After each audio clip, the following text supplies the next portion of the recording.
Bom, pessoal, essa é a continuação da aula sobre os autoritarismos, o surgimento dos autoritarismos nos anos 30, principalmente no Brasil, e sobre o governo ditatorial do Vargas. Bom, dando continuidade, primeiro eu quero fazer uma correção. O Vargas deu o golpe em 1930, junto com as elites que apoiavam ele, e o segundo golpe dele não foi em 32, foi em 34. Em 1932, o que aconteceu? Aconteceu o que é conhecido como Revolução Constitucionalista. O que seria isso? A maior parte das elites do país, que não estavam necessariamente apoiando o governo Vargas, ficaram incomodadas, especialmente as elites café paulistas, as elites que até o golpe, elas tinham mais acesso ao poder. Essas elites começaram a ficar incomodadas, especialmente porque a estrutura do governo ditatorial do Vargas, que foi instituída ali em 1930, ela colocava o que era chamado de interventor, ou seja, substituía a figura do governador de cada estado por um interventor. Esse interventor, obviamente, ele estava ali para garantir os interesses do governo federal, do ditador, do Vargas. Isso gerou muita insatisfação com essas elites e teve essa revolução constitucionalista, que era o interesse de vários setores, da elite do café, da indústria, da classe média de São Paulo, de que houvesse uma nova constituinte. E, portanto, que se acabasse esse governo ditatorial. Desculpa, gente, só estou fazendo uma pequena correção aqui que eu digitei errado, que é 34, não 24, como estava. Bom, então, de fato, o Vargas ele recuou com isso e marcou eleições e uma nova constituinte, né, um evento para se criar uma nova Constituição em 1933. Houve, de fato, essa eleição, só que em 34, porque houve atrasos, e 214 deputados foram eleitos, somados a 40 representantes eleitos pelos próprios sindicatos, que eram controlados pelo governo Vargas. Né? Como a gente disse, os direitos trabalhistas que foram exigidos pela população, ao mesmo tempo que a população exigia, o governo negociou esses direitos, e ele também queria controlar maximamente os trabalhadores para que ficassem sob o poder das elites, especialmente do governo federal, da ditadura varguista. Então, essa nova Constituição, ela garantia instituições liberais democráticas, ao mesmo tempo que nela permitia certa intervenção do Estado em assuntos econômicos e sociais, ou seja, era uma espécie de capitalismo à la Roosevelt, né? O capitalismo estadunidense, que depois da crise de 1929 percebeu a necessidade de um capitalismo liberal, mas com certa mediação do liberalismo. Intervenção estatal. Né? Exatamente. Ou seja, um liberalismo um pouco menos agressivo. Isso. Bom, essa Constituição ela determinava a eleição para presidente, só que o primeiro presidente seria eleito pelos próprios parlamentares. Né? Que, no caso, elegeram Vargas. Exatamente, né? Numa estratégia dele de se manter no poder. Bom, é importante pontuar o que a gente está colocando ali no finalzinho desse slide, que o Partido Comunista do Brasil estava se fortalecendo, assim como a Aliança Nacional Libertadora, e posteriormente com as insurgências militares comunistas, vejam só, em Natal, Recife, no Rio de Janeiro, o governo passou a reprimir mais duramente as esquerdas no Brasil. Inclusive, houve a tomada, esses militares tomaram os governos de algumas cidades, algumas dessas cidades. E a repressão, gente, que o professor Cleiton está comentando aqui, ela vai desde prisões, torturas e assassinatos dessas pessoas, tá? Então, o termo opressão aqui, ele tem que ser muito bem delimitado para a gente entender o que ele significa. Sim. O que acontece? O governo Vargas, ele usou isso como pretexto para reprimir ainda mais as esquerdas. Isso. E para poder fazer a propaganda contra o anticomunismo. Uhum. Por isso, inclusive, foi proibido o Partido Comunista do Brasil e a própria Aliança Nacional Libertadora. Exatamente. Eu também quero... Isso também, gente, voltando, né, o que a gente estava debatendo durante a nossa aula assíncrona, muito voltado e orientado por esse flerte junto aos nazifascismos crescentes na Europa, que eles se opunham drasticamente ao comunismo, tá? Então, quando a gente for trabalhar mais estritamente a Segunda Guerra Mundial, isso precisa estar bem evidente na nossa mente. Os nazifascismos, eles se opunham drasticamente ao comunismo, tá? E também é importante lembrar sempre, né, o que é esquerda, o que é direita, né, em campo político para a gente hoje, não é necessariamente o mesmo que no passado ou o mesmo em outros países, né? São conceitos que são voláteis e se modificam ao longo do tempo e do espaço. Sim, eles têm variedades. Por exemplo, no livro que o Hitler escreveu, ele diz que, de propósito, escolheu a cor vermelha para o nazismo, para tomar ela do comunismo, tomar um símbolo comunista para ele, para dar um outro significado e para confundir, e para confundir, confusão. Exatamente. Bom, então, a tomada desses símbolos também é importante, porque diz respeito à nossa realidade, tá, pessoal? Então, por exemplo, se a gente associa hoje a bandeira do Brasil a um determinado veio político, é porque isso é um símbolo tomado por esse veio político, tá? Então, não é nesse sentido, há muitas semelhanças com o que a gente está trabalhando aqui. Sim. Bom, é importante, então, pontuar que isso criou esse velho medo do comunismo, de que o comunismo poderia acontecer no Brasil, de que existiam estruturas comunistas no submundo que poderiam tomar o poder e que os militares da extrema-direita, bonzinhos, estavam salvando a população, as elites, os empresários desse fantasma. Exatamente. Isso começou justamente aí. E é terrível como esse mesmo argumento ele consegue ser ressuscitado o tempo todo. O tempo todo. É terrível como as pessoas permitem que existam autoritarismos e totalitarismos para evitar autoritarismo e totalitarismos de outro lado. Isso é simplesmente assustador. Bom, mas feita essa observação, o que acontece? O Vargas, depois de 34, ele foi eleito, como a gente apontou. Isso foi considerado o que a gente chama de Segunda República, certo? Bom, em 37, né, o Vargas deu esse novo golpe, né, implementando uma ditadura no país e alegando que o golpe era para combater um falso plano comunista de tomar o poder naquele momento, né, que é o que ficou conhecido como Plano Cohen. Assim, o Plano Cohen foi, mais uma vez, uma tentativa de estimular esse terror ao comunismo, né? E tentar acender na população cada vez mais que esse medo gerasse com que a população desse à ditadura varguista o poder de, entre aspas, protegê-los desse mal comunista. Então, nesse momento, né, teve a suspensão da representação político-democrática, né? A gente está falando de ditadura, então, por isso que durante a nossa aula síncrona eu já comentei, né, que o Brasil traçava um caminho para a ditadura, né, com um governo autoritário, totalitário, culminando nessa ditadura. E aí, nesse momento, o Vargas se aproximou de setores da extrema-direita para dar o golpe, né? Então, o setor de extrema-direita aqui é importante, especialmente os integralistas. Pois, após assumir como ditador, o Vargas perseguiu duramente esses integralistas para evitar a disputa de poder. Sim, até assassinando alguns deles. Exatamente, até assassinando. Ele literalmente destruiu, né, o poder que o integralismo tinha no Brasil. O integralismo era, de fato, a versão nazista no Brasil. Mas sempre lembre-se, dentro dos...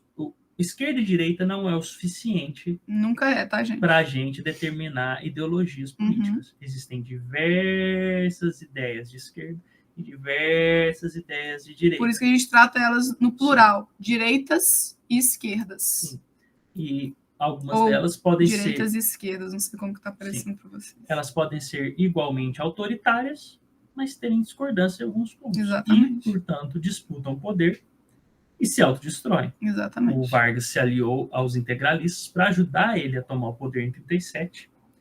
E assim que ele teve o poder, como a professora disse, ele desarticulou o movimento integralista. Naquela época. Isso. Existe até hoje, não se esqueçam disso. E aí, pessoal... Mas deixa eu só finalizar uma coisa sobre o Plano Cohen, professora. O Plano Cohen foi uma suposta denúncia, como eu estava dizendo, que o governo criou uma denúncia de uma possibilidade de um golpe comunista no Brasil. A gente sabe, tem certeza absoluta, não só hoje em dia, há muitas e muitas e muitas décadas, que isso foi um documento forjado, justamente para tentar estimular esse maior medo da população. Completamente forjado. E que deu certo. Exatamente. É uma fake news que deu certo. Exatamente. Então, assim, é importante dizer o seguinte: a gente divide certos períodos na história como Primeira República, que às vezes é chamada de República Velha. Isso pode surgir nas questões para vocês. Certo? Como a gente já comentou. Exatamente. O Estado Novo é considerado esse período de 37 a 46, que é chamado de Terceira República Brasileira. Isso. Porque a Segunda República Brasileira teria sido de 32 a 37. Entendeu? Ou seja, do momento onde o Vargas foi eleito pelo parlamento como presidente, ele teria supostamente governado de forma não ditatorial. Sim, na verdade, ele governou de forma autoritária, né, buscando as estruturas necessárias para manutenção. Totalitária, né, vai depender do ponto ali. Sim, sem dúvida foi autoritário para ele conseguir voltar a ser totalitário. Não é? E, novamente, o governo restituiu aquelas diretrizes que ele tinha anteriormente. E aí, deixa eu só fazer um parêntese importante. Por mais que esse período fosse republicano, pessoal, ele era uma ditadura, tá? O ser ditadura e o ser um período republicano não apaga uma coisa da outra, tá? Então, o período republicano é o que está regido por uma república federalista, né? Que a gente viu isso há 2 aulas atrás. E o ditatorial é o modelo político, por assim dizer, instituído dentro dessa república, tá? Então, isso é importante ter em mente, porque às vezes pode ter uma confusão entre os dois termos, como se um anulasse o outro. Sim, assim como é possível ter ditaduras comunistas, ditaduras nazistas, né, de extrema esquerda e de extrema direita, assim como é possível ter monarquias democráticas, como existe na Inglaterra, assim como é possível ter repúblicas ditatoriais ou democráticas. Republicanismo não é necessariamente democracia. Exatamente. Republicanismo, ele é, na verdade, um sistema de governo que é regido através de uma constituição e pela ideia de divisão de poderes. Né? Ainda que ditatorial, ele vai ter, por exemplo, os governadores de determinadas regiões, entende? Então, portanto, voltando aqui, o governo Vargas, de 37 a 46, que é de fato o Estado Novo, ele voltou aquelas diretrizes que ele estava tentando construir de 32 até 34, né? Nesse primeiro golpe ditatorial que ele implementou, ou seja, ele continuou a tentar garantir o capitalismo, né, o setor industrial, através de uma intervenção do Estado e, ao mesmo tempo, estimulando a iniciativa privada. Ele fez as duas coisas. Ou seja, é o esforço da manutenção do capitalismo de uma forma não liberal, né, sem liberalismo, através do totalitarismo. Ou seja, do governo controlando o máximo possível. Ao mesmo tempo, voltou a propaganda, o uso das... Uma ascensão, né? Um fortalecimento da propaganda, né? Nesse momento da ditadura do governo Vargas, né? Da ditadura varguista. Sim. Porque era preciso fortalecer essa ideia de o pai dos trabalhadores, o pai dos pobres, né? Um governante acima de tudo e de todos, né? Por assim dizer. E, enfim, né? Essa propaganda era um canal importante para, como a Nívia falou na nossa aula, né, na nossa aula síncrona, para acalmar essa população. Sim. O Vargas, ele chamou para o governo dele o Chateaubriand. Chateaubriand foi responsável pela expansão do rádio, não só da venda dos aparelhos, mas pela criação de estações de rádio e do início da TV no Brasil. Isso não foi feito pelo entretenimento da população, mas por um esforço que se acreditava muito na época de que era possível manipular A população. completamente. A palavra manipulação, a gente sabe que historicamente ela é muito problemática, porque o que acontece na verdade é que as pessoas são impactadas por determinadas políticas, propagandas, mas não são todas. E cada uma é de forma diferente. A gente pode dizer que as pessoas, geralmente, em algum momento, elas se incomodam com coisas e resolvem trocar elas se movimentam para mudar aquela estrutura política. A gente pode dizer o seguinte: existe uma tentativa de manipulação. A tentativa, o plano, né, o objetivo, ele existe, tá? De manipular a população. Se essa manipulação vai ser efetivada, aí é outro questionamento. Sim. Porque a população ela pode conflitar com essa tentativa de manipulação. Porque a população ela tem vontades próprias e as pessoas têm pensamentos próprios. Então, a tentativa de manipulação existe sim. Isso ficou de maneira muito evidente durante o período Vargas, principalmente com a presença do Chateaubriand como o chefe de propaganda dele. Né? Não era chefe de propaganda, mas era o chefe de comunicações. Da propaganda. Da propaganda mesmo? Sim. Então... O Chateaubriand literalmente se inspirava na propaganda nazista. Isso. E ele instigava muito o Vargas a se aproximar, a copiar mesmo o máximo possível como isso acontecia na Alemanha. E tem vários registros que tem, né, do Chateaubriand criticando Vargas de não usar toda a força que a propaganda poderia ter. Sim, ele acreditava que o Vargas deveria usar essa propaganda de forma ainda mais intensa, né, como acontecia no regime nazista. Então, o que acontece? Eu estava pontuando o que foi retomado, né, com a implementação do Estado Novo. Estado Novo, novamente, é um termo ideológico. A gente chama de período varguista, de ditadura de Vargas. Até porque depois de tudo isso, depois de 46, o Vargas foi eleito presidente novamente, né? Nos anos 50, se eu não me engano. Depois a gente vai relembrar esse ponto. Então, além de uma manutenção do capitalismo de uma forma não liberal, ou seja, uma forma autoritária, teve o controle dos sindicatos novamente, o controle da população, o controle das exigências e demandas da população, né, para tentar fazer com que a população fosse o menos, entre aspas, subversiva possível às ideias e interesses desse ditador, o Vargas, e das elites que apoiavam ele, certo? Mas sempre lembrando, como a gente disse, nenhum governo, por mais autoritário que seja, ele consegue existir completamente sem atender às exigências conquistadas de setores da população, que não são só a elite. Porque nós todos somos, em diferentes graus, em diferentes locais, ativos. A gente chama isso de sujeitos, né? A gente não é passivo. Isso, nós não conseguimos ser completamente, isso é uma coisa da própria existência humana, né? E resistência humana. Então, a população luta pelos seus direitos. Exatamente. E aí, ele conquistado, o governo pode tentar criar uma narrativa de propaganda de que isso não foi uma conquista, novamente, né? De que foi algo dado. Exatamente. E era isso que o Vargas explorava maximamente, das datas comemorativas.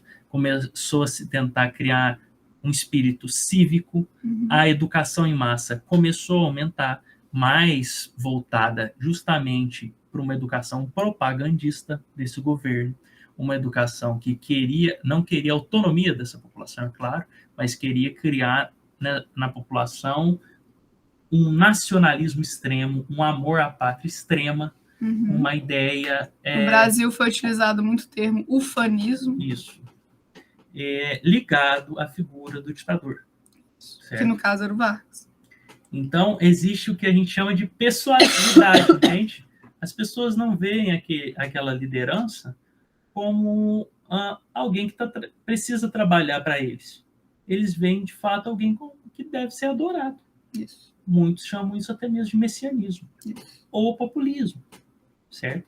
Que é quando a população vê aquilo de forma íntima, com sentimentos afetivos, quase como se aquela liderança fosse um parente familiar. Um amigo. Um amigo ou um pai. E a gente sofre consequências disso até hoje. Sim. É importante. E aí, nesse momento aqui, é importante dizer: os políticos são empregados da população. A população elege seus políticos. Eles elegem quem eles acham que vão representá-los melhor. Eles não são nossos amigos. Nenhum político é. Tá? Sim. Fecha parênteses. Bom, enfim.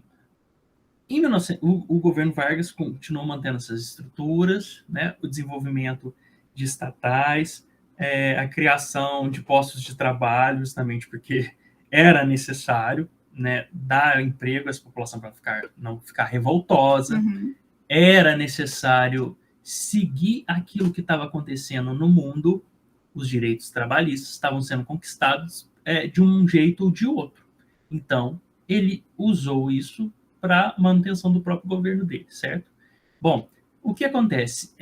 Com o fim da Segunda Guerra Mundial, em 1945, da qual o Brasil foi pressionado a tomar parte, né, após os nazistas começarem a conquistar mais territórios e as ideologias nazifascistas começarem a escancarar as violências que eles criavam, os Estados Unidos pressionou o Brasil para tomar partido e o Brasil precisou, porque tinha uma ligação econômica muito forte com os Estados Unidos, ficar do lado dos Estados Unidos, dos aliados, portanto, mandou até algumas tropas. Uhum. Após a Segunda Guerra Mundial, os autoritarismos outro conceito, professora? Autoritarismo e os totalitarismos, eles caíram em desprestígio, assim como aconteceu com o liberalismo em 1929. Uhum. Porque começou novamente uma grande efervescência pela necessidade de governos democráticos que ouvissem vários setores da população. Já que, com o final da Segunda Guerra, foi denunciado as grandes perseguições que os fascismos criaram nos regimes fascistas que aconteceram em diversos países. Não é só Itália e Alemanha. Aconteceu na Espanha, aconteceu em Portugal, aconteceu em vários outros países europeus, em países africanos, em países asiáticos, na América Latina, como a gente está vendo no nosso próprio caso. Então, o que acontece? Essa vontade, esse novo sentimento histórico de repúdio pelos autoritarismos e totalitarismos começou a deixar em descrédito sistemas como aquele que o Vargas estava. Exatamente. Não é coincidência que o período do Estado Novo termina em 45, com o final da Segunda Guerra Mundial. Em 46, na verdade. O Estado Novo acaba em 46. 37 a 45. 37 a 46. Bom, enfim. 37 a 46. Verdade.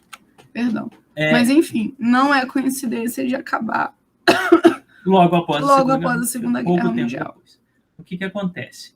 Então, as próprias elites que apoiavam Vargas perceberam esse desinteresse, adotaram também esse sentimento histórico, como a gente fala, fenômeno histórico, não é? As próprias ideologias que têm mais ou menos prestígio fazem parte dessa cultura histórica, né? Então, o que acontece? Totalitarismos e autoritarismos caíram em certo descrédito, como capazes de gerenciar um território, um país. Porque, com a denúncia das perseguições que os fascismos criaram às minorias, criou-se também esse sentimento de que como era terrível que essas minorias não pudessem fazer parte dos seus países, não pudessem ter os seus direitos. E o único sistema que pode garantir com que essas minorias participem dos governos, tenham os seus direitos, é a democracia.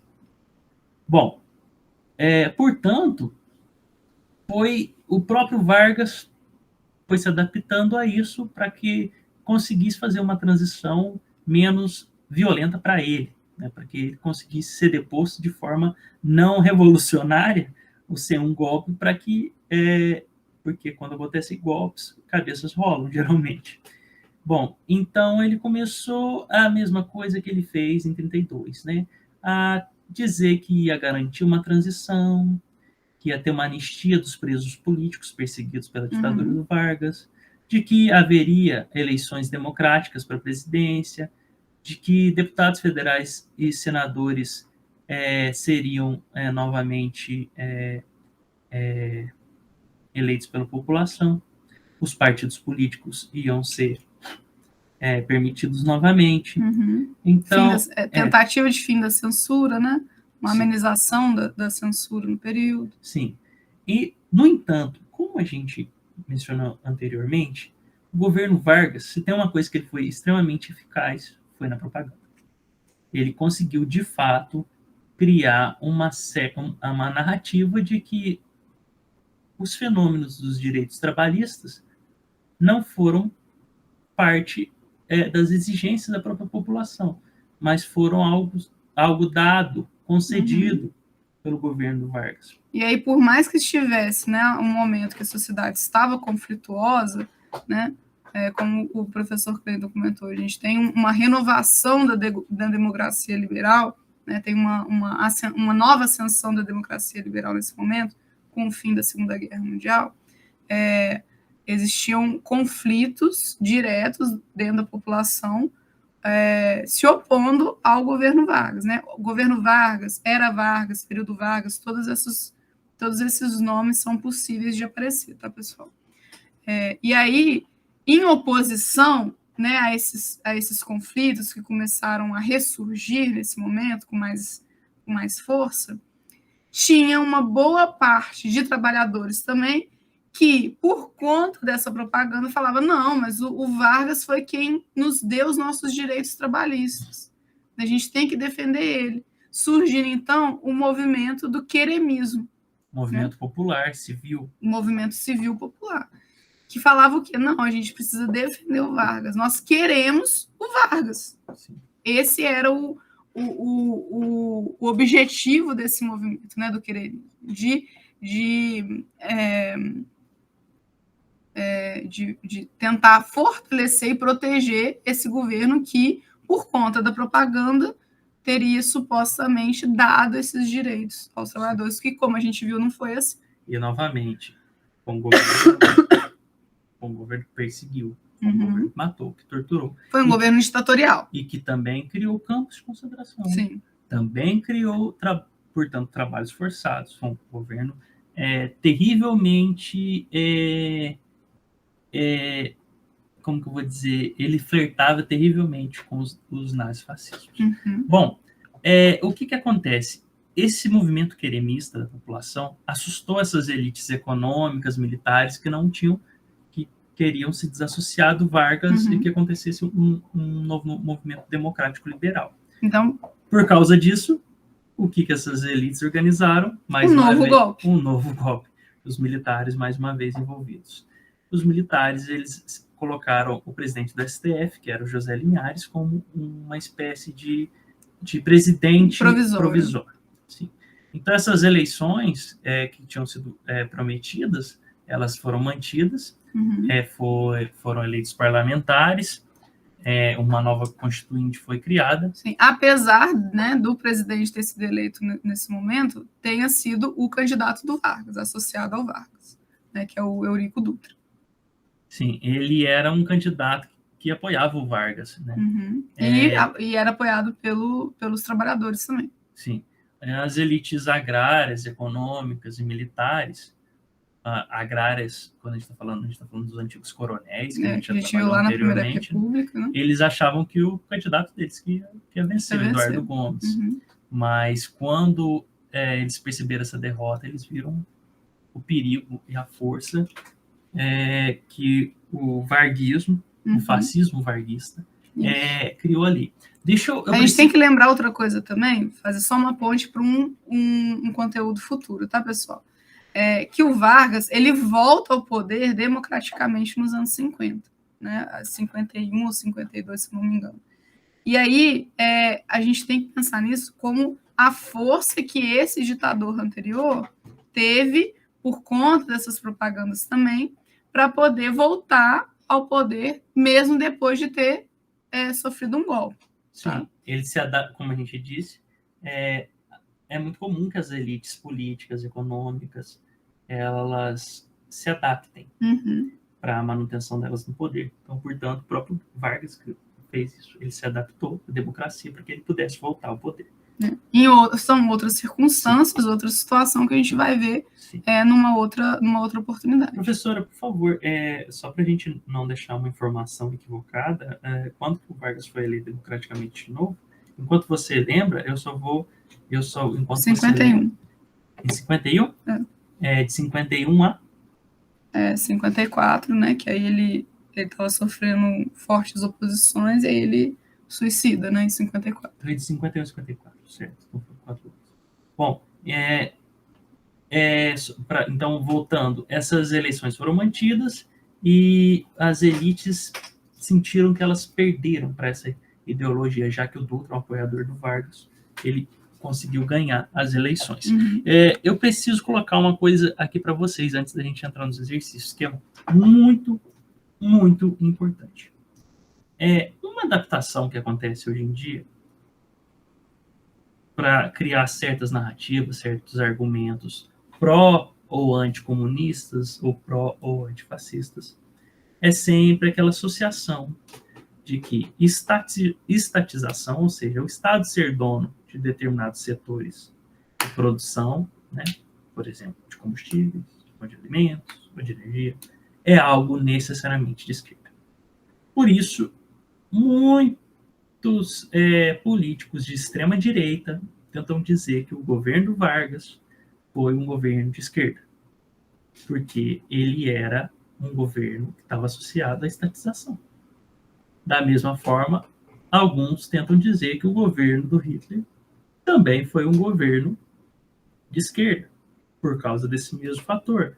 Ou também por causa da cor vermelha, que a gente já disse anteriormente, que o próprio Hitler disse que tentou tomar dos comunistas justamente para gerar confusão. Ele diz isso no livro que ele escreveu, que chama Minha Luta, entre aspas. Outra coisa importante. Esses regimes também são associados ao comunismo, para algumas dessas pessoas, porque elas dizem que eles, como no caso do Partido Nazista, tinha a palavra social ou socialismo em alguns desses partidos que eram de extrema-direita. Pessoal, nunca se esqueçam, momentos históricos diferentes do nosso, às vezes as palavras têm significados que estão em disputa. Assim como a cor vermelha. Ela estava em disputa. Tinha posicionamentos diferentes que queriam aquela mesma cor vermelha.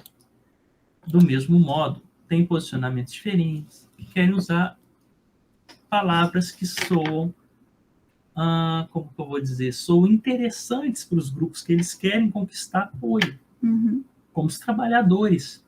Era essencial. Jogo político exatamente. É isso, tá, gente? Essas ditaduras, após a crise da ideologia do liberalismo, era essencial, obviamente, que eles conquistassem simpatia dos trabalhadores. Simpatia igual apoio, tá, gente? Exatamente. Que eles precisavam, lógico, porque a maior parte da população é de trabalhadores, que esses trabalhadores apoiassem, que a sociedade civil apoiasse. Se não existe nenhum apoio da sociedade civil, não se mantém, certo?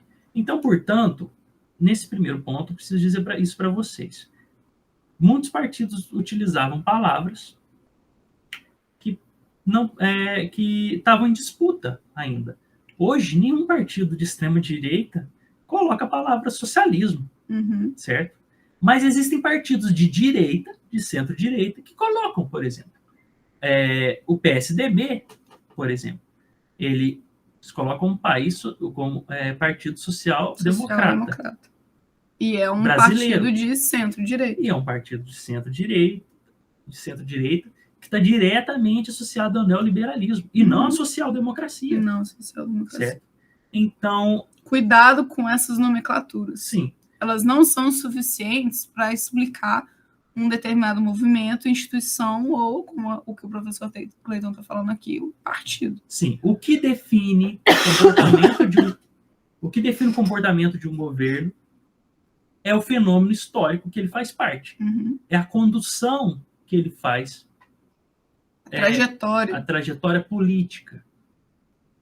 Certo? Então, portanto... Como que esses partidos se posicionam nos debates parlamentares, ou seja, do que está sendo constituído, o que está sendo discutido, como o que acontece hoje, nas câmaras dos deputados federais, estaduais, no Senado, etc., etc., em todas essas instâncias de poderes. Sim, então, portanto, não são os nomes, são as ações que definem o que politicamente esses partidos defendem. Ok? As ações, nome, muito menos cor. E não as denominações, as cores, e nem estatização ou não. Naquele momento, aquelas ditaduras de esquerda ou direita surgiram como uma alternativa ao capitalismo liberal, certo? O comunismo ele era uma alternativa ao capitalismo e ao liberalismo. E as ditaduras de extrema-direita eram uma manutenção do capitalismo, só que não liberal, um capitalismo totalitário. Percebem? Isso é muito importante, ter compreender essas ideias para não se deixar ser ludibriado hoje em dia, porque muitas pessoas usam a falta de conhecimento político, histórico uns dos outros para poder enganar a gente. Manipular. Tentar manipular. Tentar manipular. A tentativa, como eu disse, a tentativa de manipulação existe. Se ela vai ser efetivada, aí é outra conversa. Impactar na população. O impacto, de fato, acontece em setores. O impacto acontece, mas há a tentativa de manipulação. Exatamente. Então, vamos lá, pessoal. A questão 12 do Enem de 2012. Ela fala o seguinte, tem essa imagem aí, né, que é uma propaganda do período Vargas, abaixo a ditadura. Dictadura era a forma ortográfica da época. Então, a questão é, elaborado pelos partidários da Revolução Constitucionalista de 32, o cartaz apresentado pretendia mobilizar a população paulista, e aqui é importante, né, a população paulista, contra o governo federal. Essa mobilização utilizou-se de uma referência histórica, associando o processo revolucionário. Então, a gente tem que tentar identificar nessa imagem da propaganda qual é essa referência histórica. Esse é o ponto fundamental dessa questão. Tá? Então, a questão a possibilidade a experiência francesa expressa no chamado A Luta contra a Ditadura. Então, a gente não consegue ver nenhuma referência francesa na imagem, tá, pessoal? A gente vê uma imagem perdão, uma imagem com 3 figuras humanas, né? Uma caracterização do próprio Getúlio Vargas, né? Que é essa imagem pequenininha aqui nos braços, da figura histórica em si, que é o nosso ponto, que é o bandeirante, que é esse carinha aqui, né? Ao que no fundo a gente tem uma imagem de uma pessoa vinculada às forças militares. Certo. Só para lembrar, bandeirante é uma figura que foi heroicizada por uma certa narrativa histórica em São Paulo. Principalmente em São Paulo. Sim, mas não se esqueça, eles eram extremamente violentos. Sim. Possibilidade B. Aos ideais republicanos indicados no destaque a bandeira paulista, que é a bandeira que tem aqui no fundo, tá? Não é a bandeira dos Estados Unidos, tá, pessoal? É a bandeira paulista. Então, por mais que essa possibilidade aqui poderia confundir vocês, é importante voltar ao foco central da questão, que é identificar a figura histórica, tá? A pergunta é qual referência histórica está sendo associado ao processo revolucionário. Então, não é a bandeira paulista, é uma figura histórica. Possibilidade C. Ao protagonismo das Forças Armadas representadas pelo militar que impunha a bandeira. Poderia confundir vocês também, Mas voltando, né, ao cerne da questão, que é entender qual é a referência histórica. Por mais que as forças militares estivessem sempre presentes, né, como a gente mencionou em aula, na trajetória histórica do Brasil, né, a gente não pode considerar como uma personagem, né, uma referência, uma figura histórica. Até porque a questão está falando não é de qualquer figura histórica, é uma figura histórica paulista. Exatamente. Portanto, é muito importante o símbolo do bandeirante. Exatamente. Que é a opção D, de fato.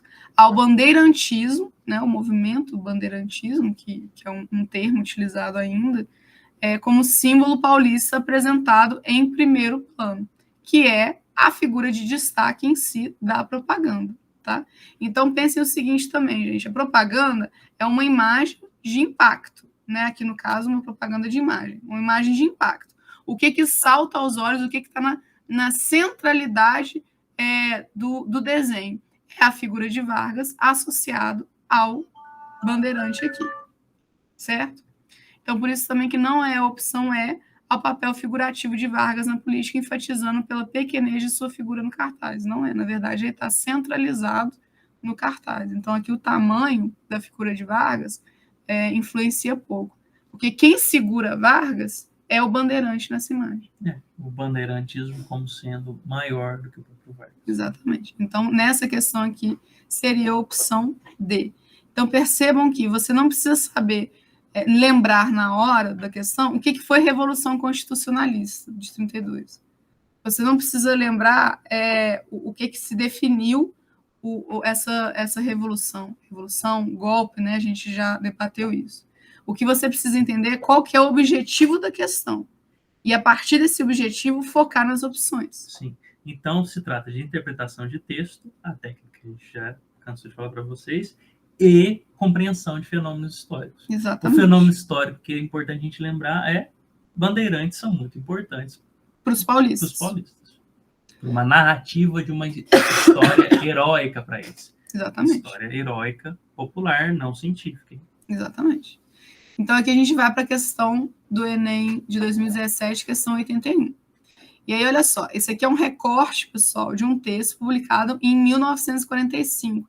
É importante vocês leiam aqui a fonte, né, da onde que a questão traz o recorte, né, traz a referência, né, para construir a questão. Sim, é de um jornal, percebam isso, que se chamava A Democracia. Sim, e de 45. 45. Né? Então, de 45 no final, né, já do período do Estado Novo, né, que faz parte da Era Vargas. Caminhando para o final.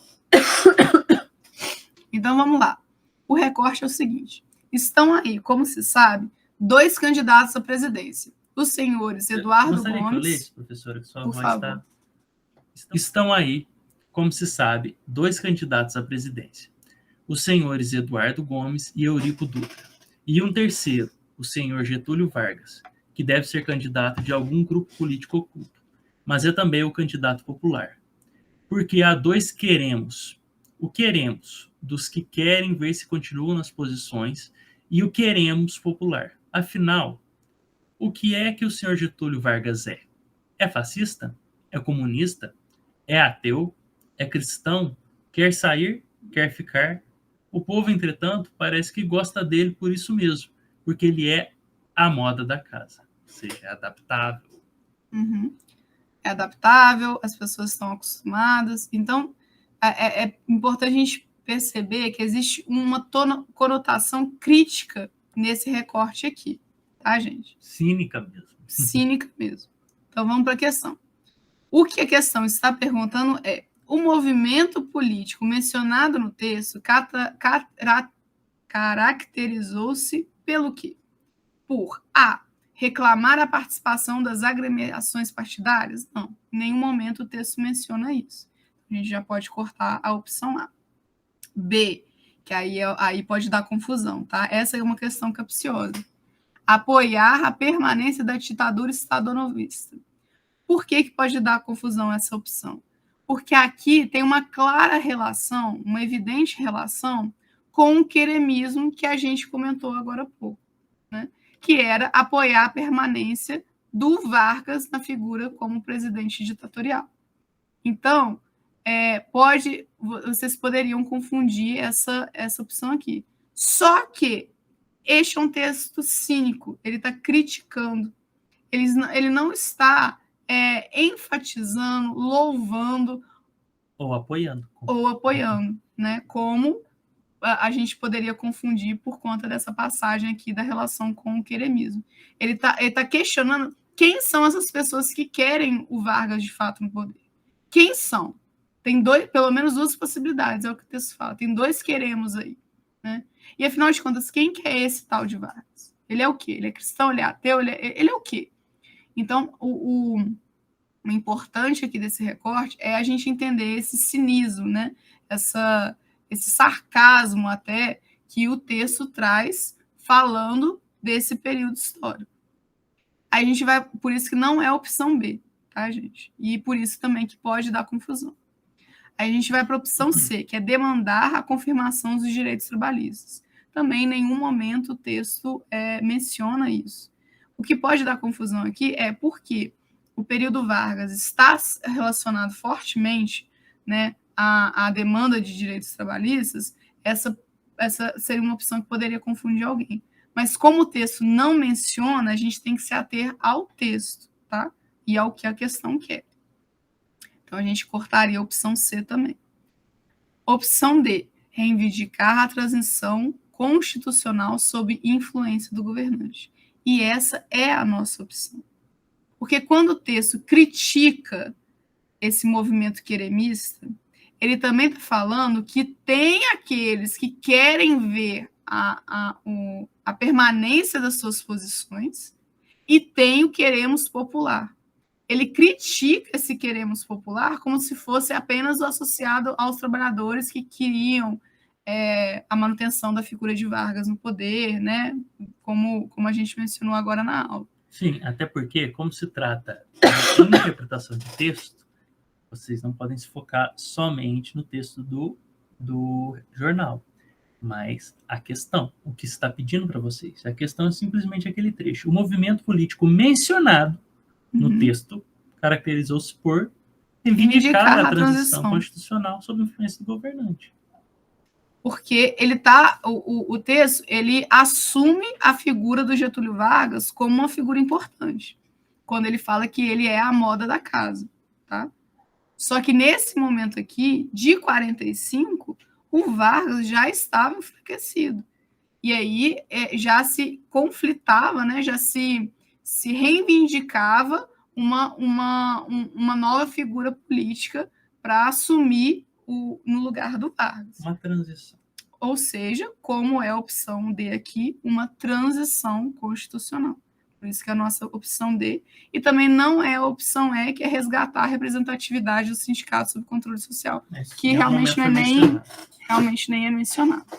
Tá, pessoal? Então, essa é uma questão que ela é um pouco mais difícil mesmo, tá? Ela pode confundir, mas é esse movimento que a gente tem que fazer. A gente tem que ver o que o texto traz e lembrar, voltar sempre ao que a questão está demandando aqui, que é o que vem aqui embaixo. Exatamente. Tá? Então, o texto orienta, ele, às vezes, né, como a gente tem visto, ele pode até já indicar a resposta no próprio texto, mas é sempre importante a gente ir por eliminação das alternativas. Sim. Porque pode ter alguma não pegadinha, né, mas alguma confusão.